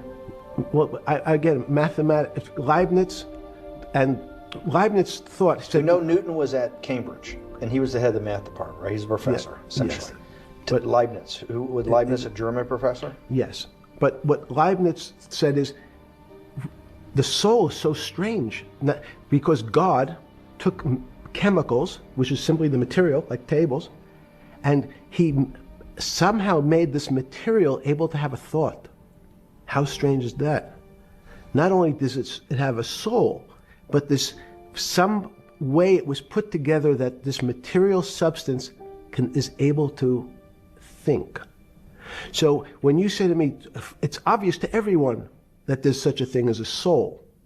Now, if you're part of the Charlatanville, you'll try to explain it to people. The soul I describe as the dark matter of the brain. Why is it dark matter? Because in high energy physics nowadays you hear terms of dark matter, dark energy. Again, terminology. complicated term. Why is it dark matter? Because we can't see it, that's all. What do you mean you can't see it? Well, somehow we see something moving towards this area of darkness. Something, I can see this thing. This appears to me to be empty, it's just black, but I see it being drawn this way. So I say, well, I know if this were matter, that would follow that equation. If this was solid, it would explain the way this particle moves. But I can't see anything here. So I'll just call it dark matter. And I'll say, I don't know what it is, but it behaves as if there was something there. The soul is obvious to everyone that there's something different between things that are alive and things that are not alive. But we have no idea what it is. It's currently unexplainable. I believe we need an entirely different system of analysis to try to figure out. But Sorry. No, with Newton, with all his alchemical studies and things he worked on the spiritual side, Leibniz that just talked about the soul, Schroeder talked about what it's like. If a modern scientist or someone that you funded at MIT or Harvard or one of these things talked in those types of terms, they would be considered to be a wingnut today, wouldn't they? They would not be on the path for tenure, right? Unless they were in the philosophy department. This is exactly my point. We're talking about three of the greatest mathematicians in mankind's history that have really changed mankind. Talking like this, what happened? How do we get to a situation where they could not be in the high physics, they could not be in the mathematics department or working in high energy physics? Good, it's an easy answer. Newton was a combination of mathematician, or geometer then, and philosopher. And as time went on, those disciplines seemed to move apart. We had philosophy, some of the philosophers can't do math, and some of the mathematicians. And again, mathematicians often break into two categories. People that solve problems, those are more like geometers in the old days, just problem solvers. And then there's thinkers, theoreticians. They're more like the old movement towards philosophy. But neither one of those two groups have been able to figure out why something is alive as opposed to something that's not alive. No one's been able to describe what the soul is, but we all know it exists. And I think what we need is science is a bad word. I think science only describes the things we already know about the physical world. In fact, there's an argument that the physical world that we see has been created out of our systems of mathematics. Mathematics, everyone knows mathematics describes the physical world much greater than it should, unless my view, the physical world really comes out of conscious beings that have mathematics. So they create it. This table appears to you and I to be solid. To a bat, because we have light that's bouncing off the table into our eyes, it appears solid. If instead of eyes that responded to wavelengths of visual light, our eyes responded to radio waves, the radio frequencies, it's not different, it's the same type of frequency as light, but different speeds, the table's invisible. We know that our phone works in this room. So the waves are coming through the windows, the waves are coming through the walls. So the walls are invisible to that type of radiation, that type of energy. The walls I can see them because my eyes, a physical system determines that the walls are there. You, with Murray Geldman, you founded, or with the original donor, and had the idea of Santa Fe Institute. In 10 or 15 years later, that effort to study the complexity of systems mathematically. Yes. Was it's a total failure. Yes. A total failure. Total failure. Why is that? It's the failure of science because, in fact, if to some extent science doesn't describe romance. I don't know why I'm attracted to somebody. I don't know. People are attracted to each other, and everyone has the same feeling. They've seen someone walk in the room, and they say, "Oh, that person gives me a creepy feeling." Science has tried to describe, science doesn't describe what creepy feelings means. They just know it's a creepy feeling. I think women, as I said the last time, have an intuitive sense. What is intuitive? They have intuition, they have feelings, and they're able to deal in the realm of things that men, especially men like myself, find unexplainable. They have women have intuition, men see things a bit differently. Men want to measure everything, women are not really that interested in measuring. In what you're saying in macro terms, you actually think science, mathematics, maybe ultimately technology is moving to that more intuitive? I think science and math are old-fashioned. And unfortunately, people are still taught that they have to learn algebra in school and certain things in school, as opposed to learning to have an emotion. Is this what Larry Summers was trying to get at? Maybe he didn't say it perfectly enough, but what he was trying to get to in that system, the systems we study today, the way mathematics is either taught or understood, that women just haven't gotten up to the highest realms of engineering or physics or mathematics because of that. And you're actually implying that there's a either new branch of science, or we've hit an inflection point like in Newton that's going to go in a Newton took mankind in a different direction because he was able to measure. Then you had subatomic, non-Newtonian physics later. Are you saying that you think there's another developing field that's coming up that may take us, I don't know how many decades to get our hands around, but that's what's evolving out of this? Yes. Yeah. In fact, I think that mathematics, it's not the end of science. Every year someone says it's the end of, we can't discover everything. There's lots to discover with a relationship to the physical world, but we know a lot already. In respect to the unexplainable world, we almost know nothing. Women, again, sense it. And instead of Larry Summers, I won't digress too much, but Howard Gardner early on said, there's not one form of intelligence. It's not mathematical intelligence. There's emotional intelligence, this kinesthetic intelligence. There's this argument that I reject that black people are less intelligent than white people. It's not true. We know, for example, that if I was in the forest and I had to run from the lion or figure out a way not to be eaten, and my competition is a local African, I'm the one who's getting eaten because they have the intelligence to deal with their local environment. So it's just different. It's not better, it's not worse, but there's many differences amongst different types of people. And so people have different intelligences and they excel in some intelligences usually and less so in others. When did it come to, because the world of high finance is a world of pure reason, or is it a lot of emotion and gut checks and on trading desk and central banks when these decisions get made? Is it that high church, like the high church of science of high energy physics, or is it as much emotion that comes in as much as the mathematics and the reason? It's a great question. I think if you talk to really experienced and successful traders and you ask them how they know what's going on, they can't give you an answer. They don't know. They feel it. They can feel the way the market's moving. They can feel the way the stock's moving. And that these are not very well-defined terms.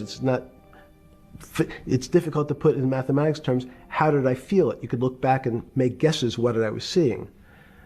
But great traders feel it and then act on their feelings. That's the difference. Many people feel it but are afraid because they want a mathematical justification before they take that next step. When you first got on the trading desk at Bear Stearns in the late 70s or mid 70s, were you shocked by how little actual understanding of mathematics that the traders comprehended? Yeah, well, again, we had a Texas Instrument calculator. Most stockbrokers, especially before 1975, if they were good stockbrokers, could add.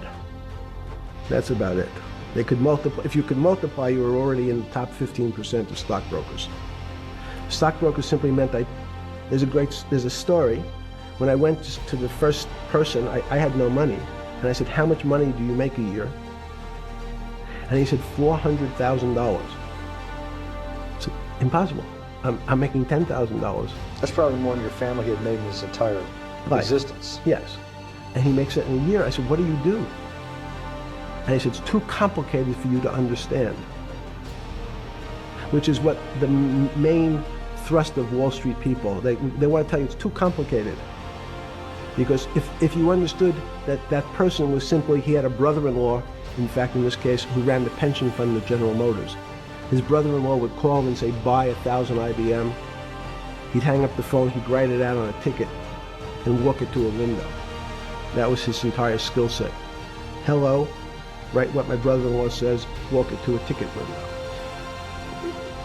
Give me an example when you were on the trading desk in the early days at Bear Stearns of a time that you felt either complete uncertainty or you saw total panic, where something was happening that people couldn't foretell and that they were like in an airplane cockpit where it's going wrong. Walk us through that. In 1978, I think it was, across the news wires, there had been a collapse of the currency in Thailand. On the other side of the world, had no relationship to me. I wasn't sure where Thailand was. But the fact that a currency, a country's money, had all of a sudden dropped tremendously in value, affected the rest of the world's markets. And people panicked because they'd never seen that before. A very small part of a very complex system had a shock throughout the whole system. So prices on Park Avenue apartments, the bond markets, the stock markets, every started to gyrate. You know, there's an old mathematics expression that if a butterfly wings in Mexico make the wrong turn, it spins out, and eventually by the time it gets to Canada, it turns into a tornado. So these are part of complex systems. So yeah, Wall Street in certain parts. Santa Fe Institute was supposed to actually come up with a formula for that, for the butterfly wings. Why in 15 years did you reach the end of at least that experiment? Every attempt to, that's why it's so exciting now. Because I think certain people are starting to realize that there's so many things that are unexplainable that we have to think about them differently. Music is a great example. It's a common man's example. You know when you hear a certain song, it makes you feel a certain way. How does it do that?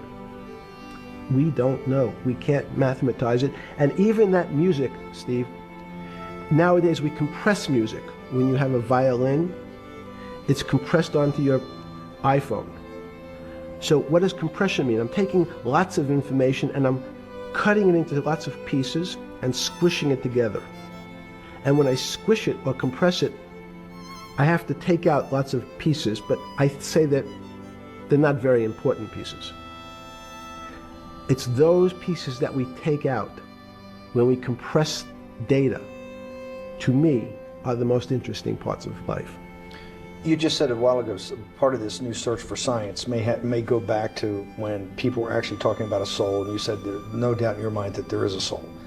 Describe for me what you mean by that. What do you mean by soul? What do you mean soul different than the physical analog body that we're seeing on film right now? It's difficult to describe in words. I mean, I'm not a poet.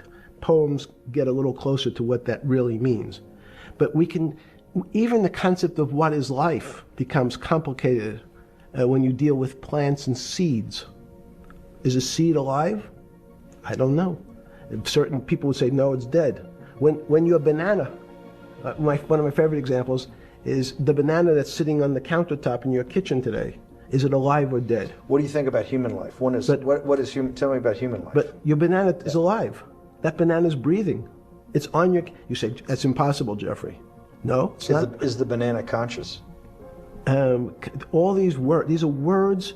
So everyone's trying to fit a very complicated concepts into a very small box called conscious or alive. These don't fit in that way.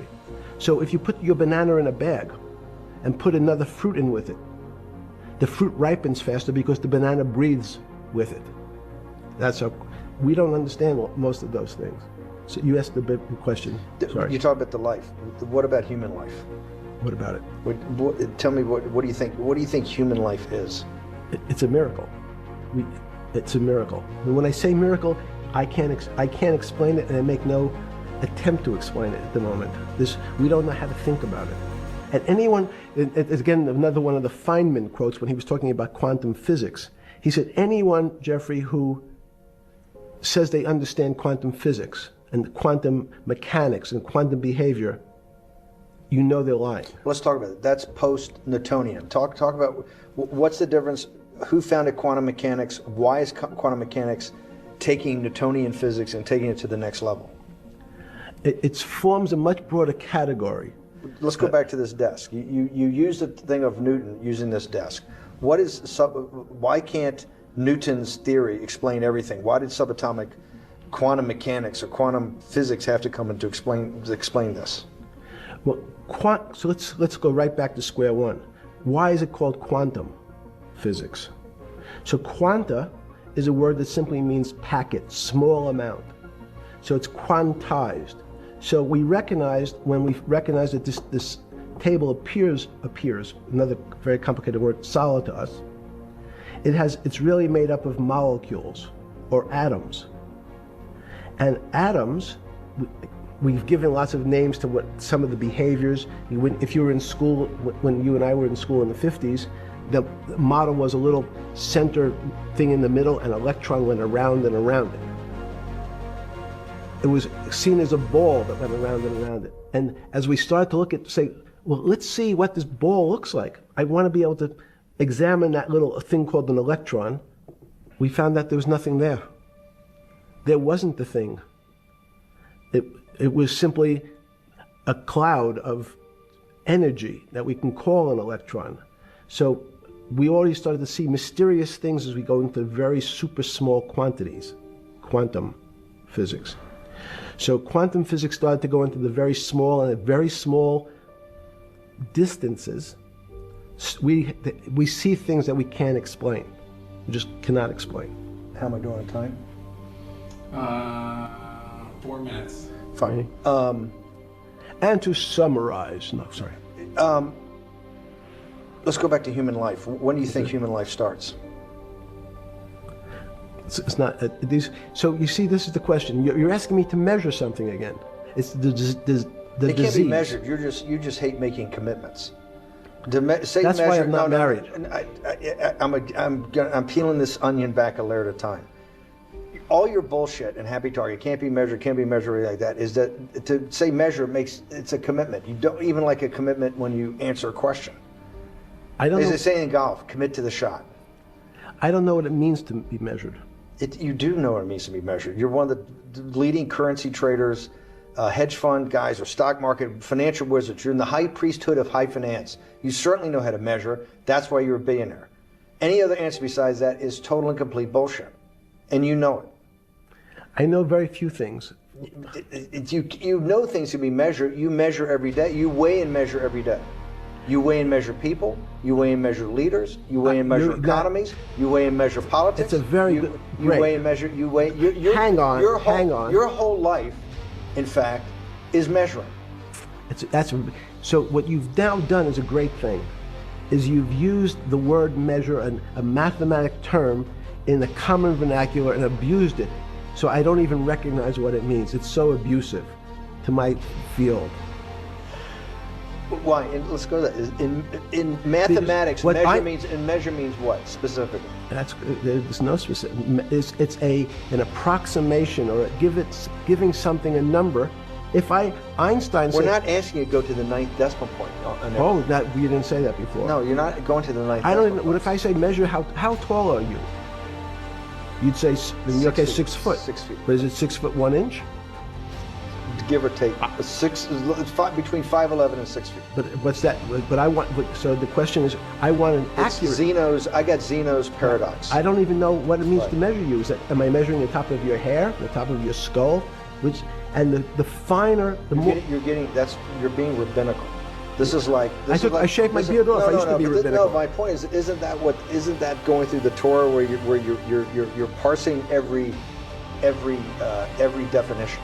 No, so, however we broadly define measure, your life literally is about measurement, is it not? it's about putting numbers on things so that I can try that's my measured. best. You can call it whatever you like. If that What do makes you feel better. No, I want to make you relate it happy. back to your scientific inquiry. No, even a number.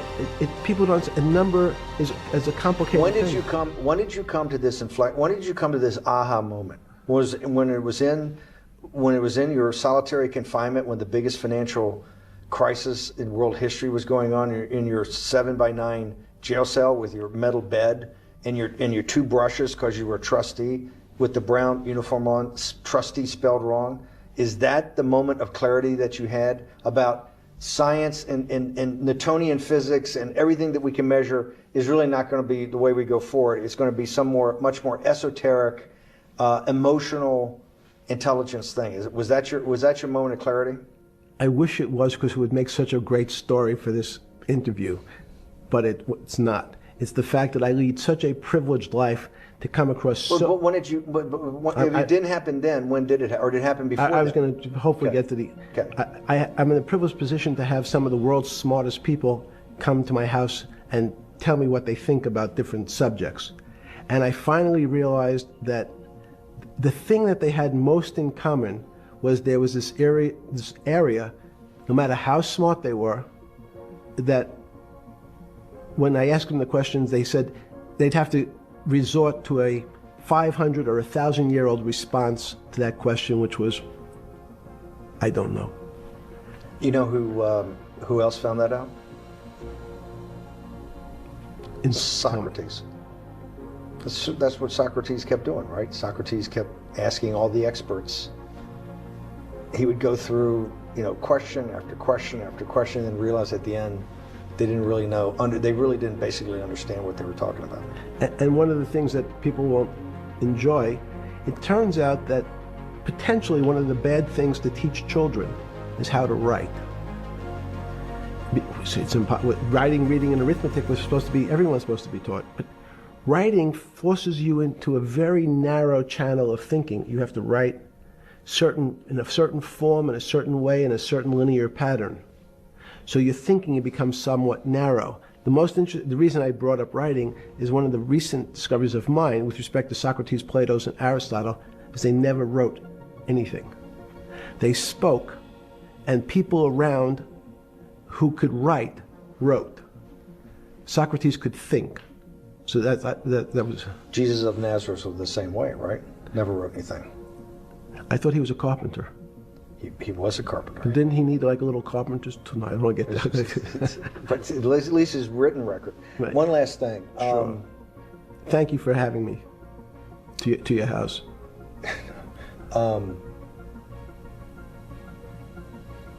Vegetable juice. Let's go back. Look what vegetable juice does. When did that?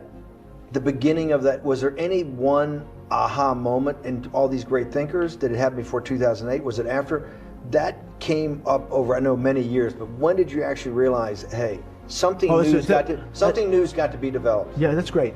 Is that because again, I'm privileged enough to have people around me who've given lots of philanthropic gifts to institutions of higher learning, and when I said the impact, how do you judge the impact of your giving?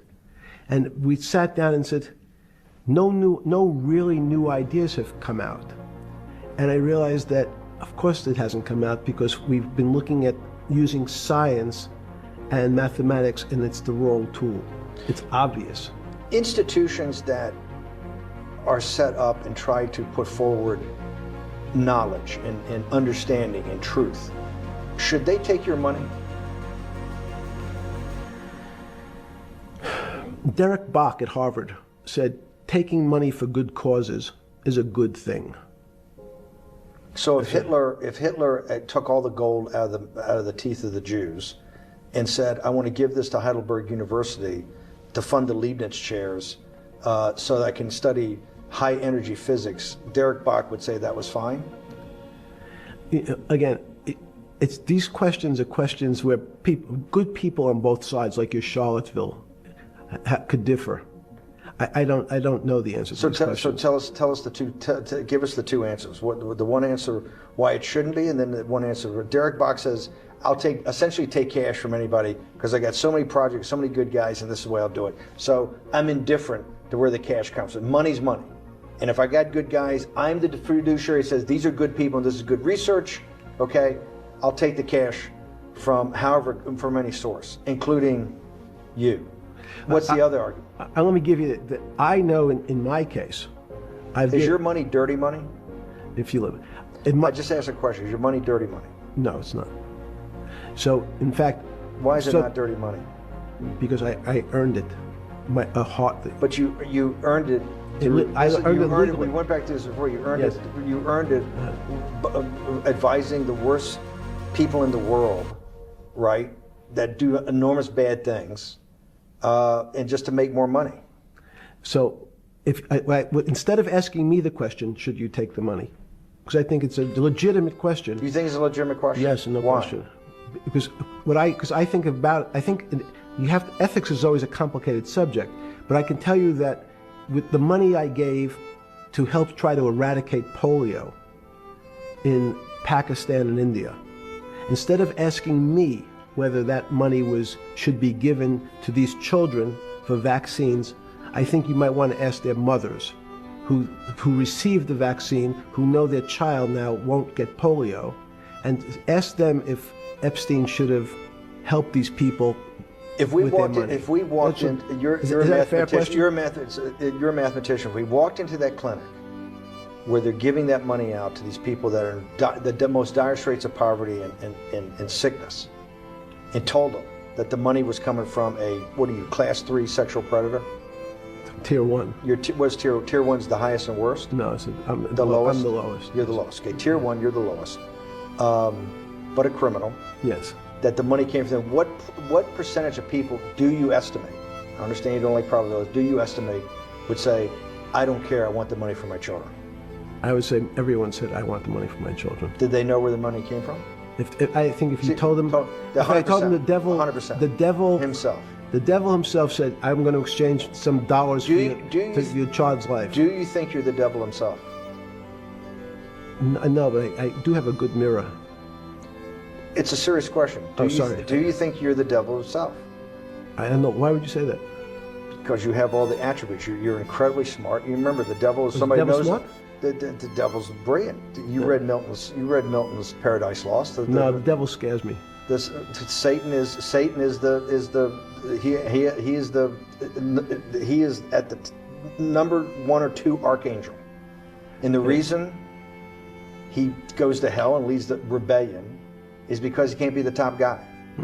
And his thing is, I'd rather reign in hell than serve in heaven. I saw that in a movie once called American Dharma. I don't remember who said it. Okay, we have to go. Okay, good. That was good.